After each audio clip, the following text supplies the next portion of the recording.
I'm excited for our next guest.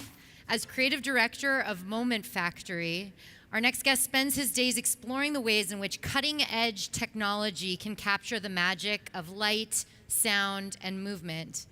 With the focus on the transformative power of digital technology, Fady Atallah leads projects that activate urban environments through multimedia shows and installations that heighten the meaning of public spaces, breathing new life into architecture and infrastructure.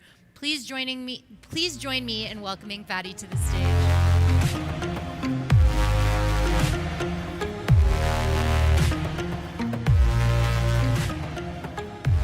Hi everyone, my voice is great. I'm very happy to be here. I'm Fady, I work at Moment Factory, creative director for the Cities Group. And we will be talking today about how multimedia is changing and shaping our experience of the urban space. And I'll be telling you about that as we move into the conversation. I found that this quote reflected a bit the talk that I want to do today, because on one hand, the second paragraph talks about the importance of public space, of how important it is to meet with people face to face and create these public interactions for so many benefits, social and cultural benefits. And also it talks about the transdisciplinarity of our work. And I think this is a very relevant topic for this conference. So as we move into it, I'll just do a brief description of Moment Factory and how we work, and then I'll go over a couple of projects that are really interesting in how they are changing our experience of the city.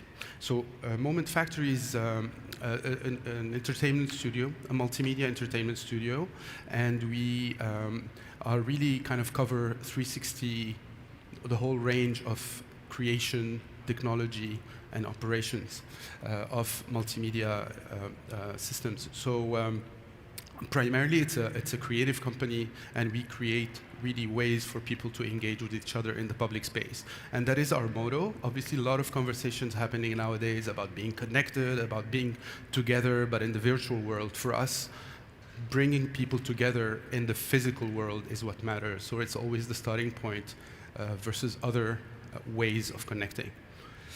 And that idea of getting together around the campfire, for us, multimedia is a digital campfire. So it kind of brings warmth and opens the doors of imagination for people. We are quite a big company now, and still growing, 375 people, most of them based here in Montreal. So we are an independent Montreal company where the production mostly happens, but we also have our offices in Paris, in Tokyo, in a couple of other cities, Singapore and New York. But most of the productions happen here. So we really operate globally with clients all over the world. And this is our iconic project in Montreal. I'll just go over it quickly. It is a project that is rethinking the role of infrastructure and how infrastructure can be more than just a transportation mechanism. This is the Jakarta bridge that we have, with other companies, created a sculpture of. So it's a sculpture that is multimedia sculpture, kind of thinking about other ways to interpret a smart city with data feeding the installation and changing its behavior on a daily basis, depending on what is happening in the city, traffic, weather, but also online conversations. When we talk about our work in our group in cities, we use the concept of placemaking quite a bit. The idea is to start with concepts of what we want this place to be and what we feel is the identity of this place and how it can be expressed in multimedia. And then we have all sorts of other tools and ways to engage with the public. So whether they are interactive tools, we've started incorporating some of the AR and other technologies while still being in the physical space. So we're not really in the VR world, more into extending reality onto the digital or from the digital, but staying physically together. And we use a lot of light, but light coming out of all sorts of mediums, so whether light, but also video for us. So we operate mostly at night, which is where the light is most relevant, and often supported by sound. So you see we have to cover a large range of creative expertise at the content level. The company started doing shows, we were very much involved, and we did some work with Madonna, Billie Eilish, etc., and this is still going, but the company expanded into something that is more permanent, and that's where our group comes in, cities, where we work on public infrastructure, we work on retail, on art venues, and so on, so that we kind of think about the wide range of interactions we have in the urban space. And we will be going over some of these as we move into the conversation, because I think a lot of the people that are listening now are kind of questioning in which direction they should go in. And we are a company that is really transdisciplinary, that has a very wide range of expertise, and that's what's really exciting and very different from other smaller studios where maybe they are more focused by their size on specific expertise. So we have people that start from creative, art direction, creation background, but also going all the way into deep technologies. Our capabilities in technology design are quite advanced.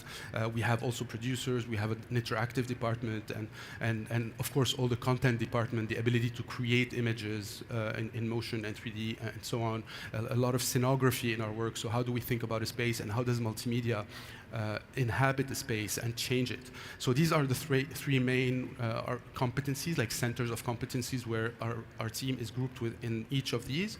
But we also have people like me and other producers that are more facing outwards towards the client and leading the teams internally. So we can go and get different expertise from different departments such as these, plus operations, etc. So multimedia and architecture, which is the topic of my talk today, I'll go over three projects. This is a project we did in Ottawa back in 2017. And the idea you see here that the facade, and of course we know a lot of the facade lighting and what they mean, but in this case it was not just decorating a facade. The facade became a way for people to engage with the art center in Ottawa, where some of the content, the art that was happening inside, was being transmitted outside, and was also a way for the audience to be able to, the audience or the creators, to be able to create and change the way the building is and looked. So there's many ways to have either messaging when there is something happening on the facade, but also artists contributing to the platform and being able to change constantly. So the idea of programming a facade, and a facade being a reflection of what's happening inside or around, and how it can animate the public space and change the interaction we might have in the public space based on what's happening. So it was pretty kind of not limited, but constrained in what it did, but still, it was a transparent screen, so you can also, during the day, see what's happening inside. Then there's this other project that is more of an internal space, and I'm bringing it up because with this project, we are kind of pushing forward the idea of programmability. How do you program a space with its walls, if they were walls, or its kind of skin, being able to express different things at different moments. So this is a 25 Broadway in New York City, a very kind of heritage site, amazing, beautiful, but pretty kind of classic. And what we did is to inhabit it with multimedia while still respecting its own architecture. So we couldn't like put a nail in the wall or anything. So we kind of dressed it up so that it could program many events. So you can have shows, but you can also have events that are happening in there, private, public events. So I'll show you a small clip about that. So this is what it looks like after we have done intervention. So there's, if I'm not mistaken, about 16 projectors. So we've done the scenography, meaning how do we inhabit the space physically? What are the setup to be able to, when we scan the space in 3D, then being able to kind of cover it 360 and be able to display shows in there. So what this allows us to do is to go over different stages, and just a sample of what it could be, where it could be a playground in some cases where the content is more interactive and allows for more a movement, but also we can think about it as a space for digital art or sometimes event. So you can kind of create custom content for the event, such as this, for instance, where the whole environment would change. So you're immersed in a different setting, and that opens many, many new possibilities in your imagination on where you could be and how you could engage with the space and with other people around you. So this is a way this is our idea of a programmable space, the ability to change the nature of a space as you move into it. So I'll just show you a small video. This is a show that we've done within that context called Super Real.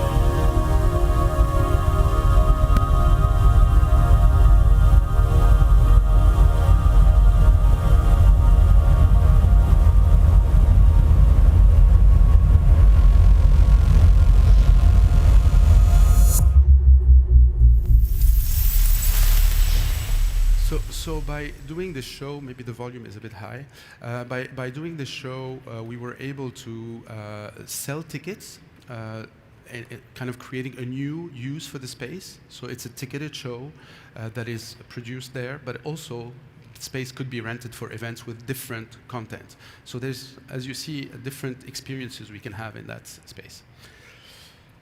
And this project I'll talk more extensively about because I was actually directly involved in it for about 1.5 to 2 years. It's the ATT headquarters in downtown Dallas. ATT by that time had bought Time Warner, so they were shifting into something more grand. So they took the whole square around their headquarters and all the buildings that were around it that were pretty historical. So they hosted like the first call centers, and all the switches, etc., were in some of these buildings. And they turned it into a cultural district in downtown Dallas that did not have really a destination per se where people can go and hang out. Of course, you had the commercial street, but typically, as in many American cities, downtown tends to be quite empty in the evening because people have moved to the suburbs. So the idea of recreating an attraction downtown was really the vision that they had for the space. So they hired Gensler, the architecture company that developed the whole space, and they put a globe that you kind of see in here at the center, a giant wall, multimedia screen, about 104 foot tall high and maybe 2/3 width around the building, and all the lights that you see in there are also connected to, and they're addressable, so you're able to animate all the lights and the movements in it. So we were approached by Gensler and ATT, and to come up with the content strategy and how do we inhabit that space, how do we live with different types of or levels of energy throughout the day, where during daytime it's a workspace, so you need to kind of tone down the intensity of the content, and whereas at night you want to make it a happening place. They had many restaurants and bars that they opened around the plaza, and they wanted people to be able to kind of change the mindset. So this is what multimedia allows you to do that typical architecture does not.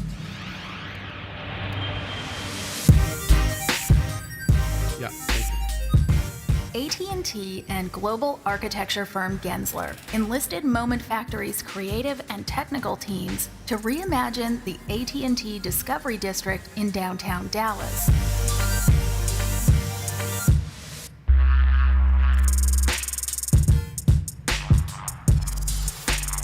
This one-of-a-kind plaza was redesigned to reflect the mood and energy of the community, with dynamic media architecture that leverages art, light, sound, and technology.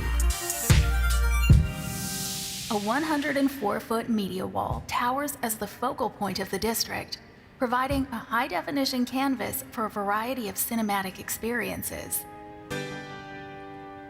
Behind the scenes, a custom-made technology platform centralizes the content management system and show controls, and connects the media wall with the LED-line trellis and interactive globe. This innovative network empowers AT&T to activate individual elements or synchronize the full orchestration of video, content, light, and music to transform the plaza into a fully immersive digital ecosystem.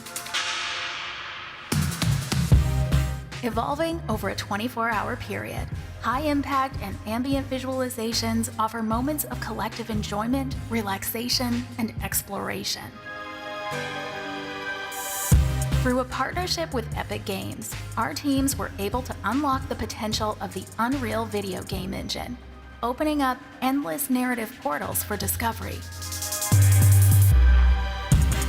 Wind and solar data powers a rendering of a vibrant neighborhood that inspires onlookers to imagine how natural energy can be used to transform cities. By approaching data as a storytelling tool, we can create generative multimedia content based on real-time inputs, fusing physical and digital worlds together. Blurring the boundary between real and unreal, the facade shifts into moving blocks, morphs into a colossal digital statue, and voyages through space on currents of solar wind data, creating ever-evolving content. In the evenings, a digital dance performance takes over the square, with sequences that explore the complex relationship between humans and technology. Each journey gives a subtle nod to AT&T's history and future.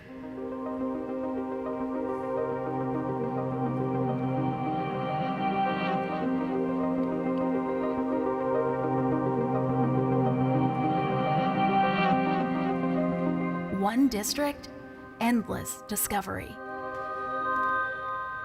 So you see, when we talk about transdisciplinarity, I don't think there's a project that can kind of talk to it more than this project, because it covered all types of expertise, and you've heard many of them. So of course, any kind of experience in creating video or content, images, sound came into play at the content creation level. We had about 14 different what we call capsules, so video chunks going from 2 minutes to 7 hours.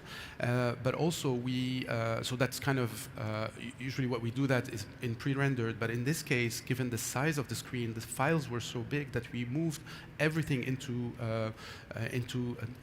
a dynamic engine. So game engines are powering most of the content that is playing, which means that there's an engine that's kind of like a video game, creating the different elements of the video in real time, mostly based on Unreal. I'm sure there's many, forget the name of the game, but players that are using Unreal Engine for their games. For us, the video content was creating using Unreal, so that required a lot of expertise. For instance, you saw the travel in space. And that's a 7-hour trip in the solar system, because AT&T invented a radio telescope that could visualize the radio and magnetic waves around planets.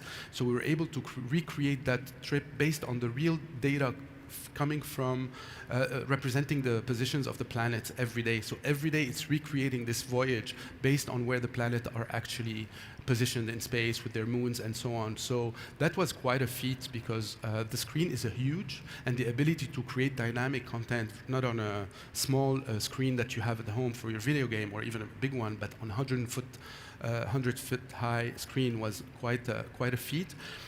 Also, we did all the CMS, the content delivery system, and the media system, so the client could change and add and replace and program the content at will. And as you see, it's not a TV. Really, all the content are original for this public space. So the idea of having this as a new channel for entertainment and culture in a public space versus just transmitting sports and other things. And there's also many events around there. So there's about 100 people. I think last time I counted were about 100 people that were involved in the production of this project, covering technology, software development, content, sound, and creative developers that were able to take visuals and kind of translate them into engines such as Unreal. And I think we have a couple in Touch Designer as well, a couple of capsules.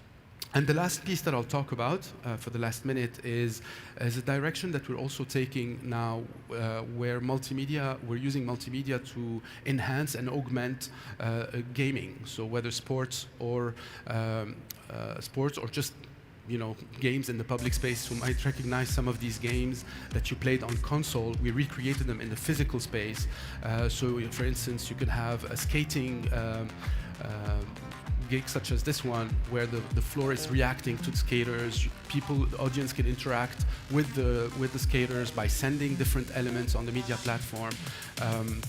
This is another project we did in Singapore, but also this is an arena that was covered by screens, and then the whole ground can be shifting and creating different, whether for training or for just for play, and creating different games, different interactions between people, but also people through the media shifting in the physical space. So we always do it in public, and I just wanted to go back to this idea that a company like ours, and there are quite a few in the world, not always as big or with such a breadth of expertise, but there are many, and it really combines, and that's pretty much the work that people like me and other people in the company do, which is to combine all the different expertise into a single output that is creating and shifting the experience we have of our cities. Thank you.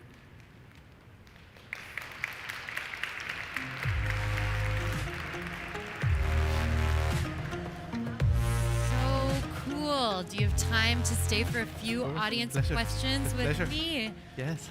Wonderful. So for those of you who are here, please raise your hand or put your questions into Slido. For those of you who are at home, I have a question right off the top.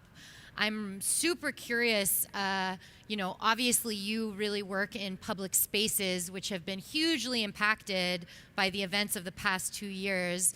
So I'm curious about how you had to, pivot or modify your work due to pandemic restrictions. Yeah, well, we have our projects are typically cities are 2 to 3 year long projects in general, because they require a lot of infrastructure, especially the ones we do in whether in airports or in other areas.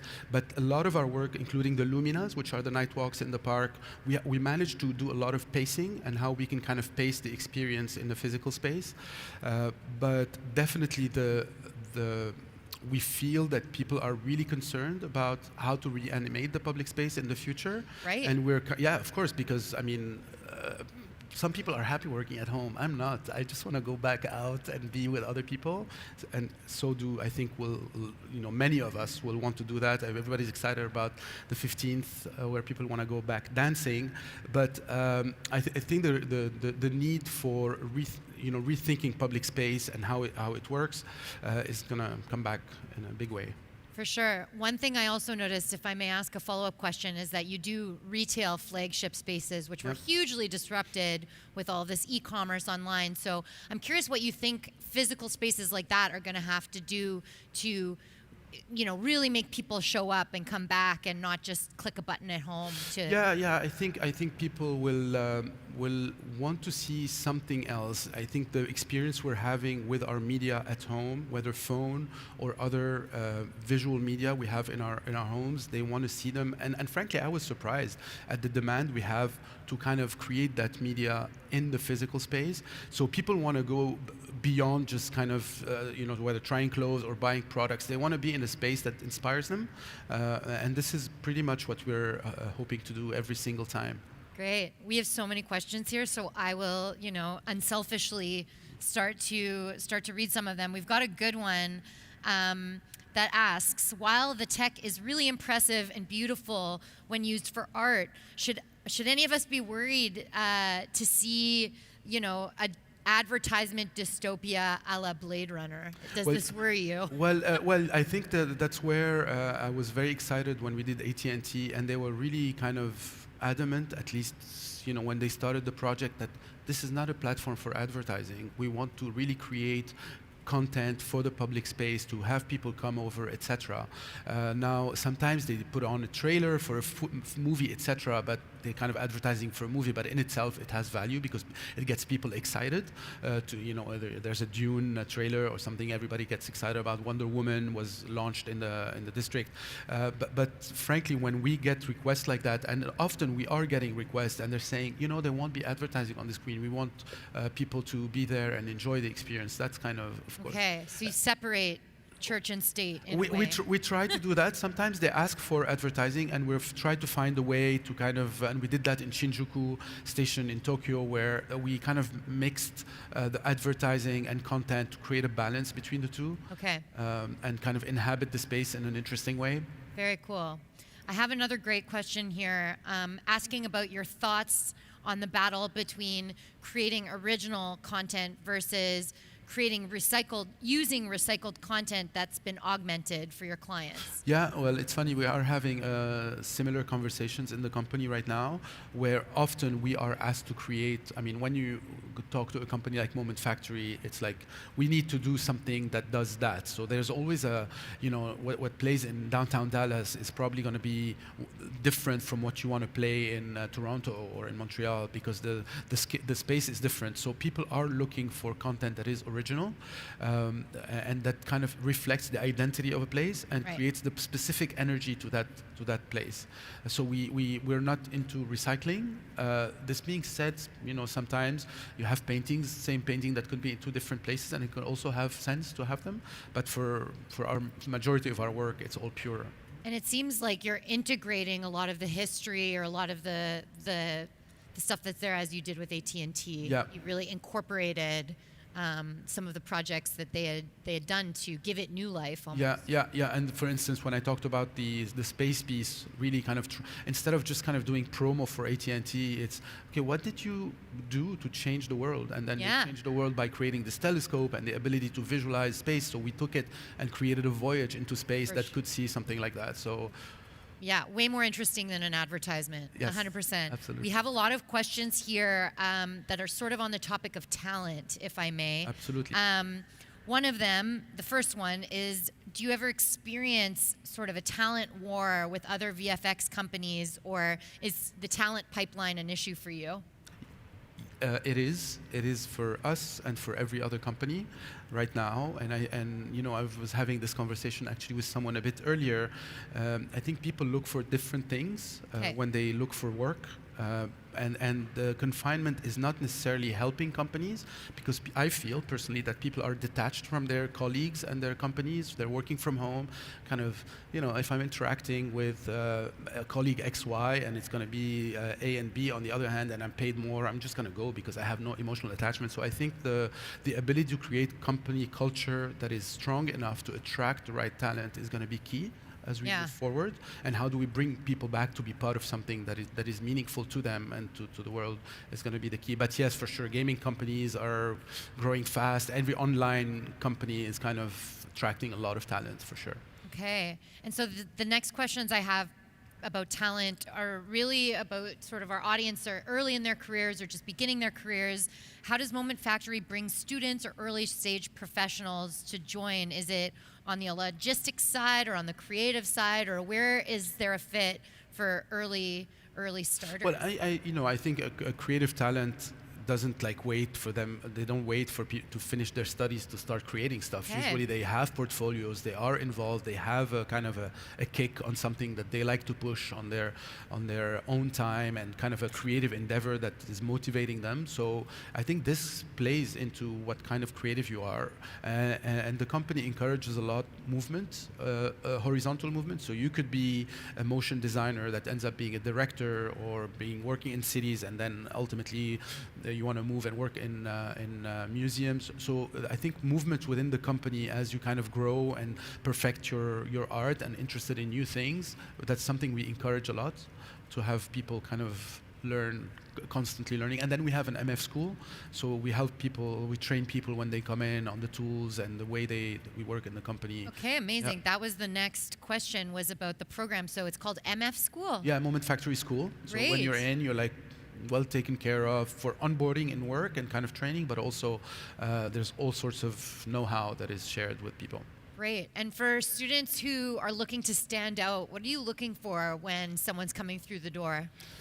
A really exceptional talent. I think that's where it is. People who just kind of are interested in this kind of stuff and that they care about. For sure now there's a big need for this creative technology and the ability to transform media. Okay. So Unreal is a big thing. So if anyone's interested in programming, creative programming, Unreal is getting really, really big. We also work with Unity and Touch Designer. These are kind of expertise that are really interesting for us. Interactivity is very interesting. The new extended reality, different aspects of it are getting interesting. So I think just push your own projects and I think you'll get noticed. Cool. I've got another few minutes, so I really want to get to these questions. A lot of speakers here at Campus Party spoke about industry disruptors. For your company, Moment Factory, what's the next big disruptor that you're looking at and maybe that will impact you? Well, we're fundamentally really big on content. So the content is the ability to create visual, audio, things that inhabit our multimedia. So that's always going to be something that drives us. And there are many ways. We talked about real-time content, so the ability to incorporate data into the content and the content adjusting and being responsive to whatever factors around it. So that's big, using game engines and other things. Data for sure, and the ability to program with data and being able to do that. And inevitably the AR, the XR world is something that we're looking at and see how we can adapt it to our own. And everyone's, this makes me think everyone's talking about the metaverse right now. Is this something you're looking into? Yeah, we are having big conversations around that, and I think that's where I mentioned we do it in public. For us, getting people, at least that's our position right now, is getting people into physical space is where it starts, and then we can extend it into other worlds and being able to attend something even if you're not there, but fundamentally we think there should be a physical experience. Okay, cool. I know we're out of time, but I have one last question for you because I think it's so important, and Elon sent in a good question. Moment Factory projects are inspiring, but there's still a gap, a gender gap, and a gap in people of color in these workspaces. So what is Moment Factory doing to create a more inclusive environment? Yeah, that's a big conversation right now. So we hired people to help us with that. We have an internal group. I'm actually part of a group, a DEI group, that is trying to figure out how we can kind of incorporate that space, because it's on everyone's mind these days. How do we kind of create increased diversity and get people from all different backgrounds into our company, male, female of course, but also all sorts of elements. So that's a ongoing big conversation. Yeah. Very important. Big important. Well, thank you so much for sharing your amazing work, sharing your amazing insights here. We really appreciate that you came to the first ever Campus Party Canada. Thank you. And hopefully we'll see you next year. Hopefully, I think we have a lot of things to share. Yes, thank you. Pleasure. Thank Join you. me in thanking Fady here. Merci. Thank you so much. Thanks, Laura. Thank you.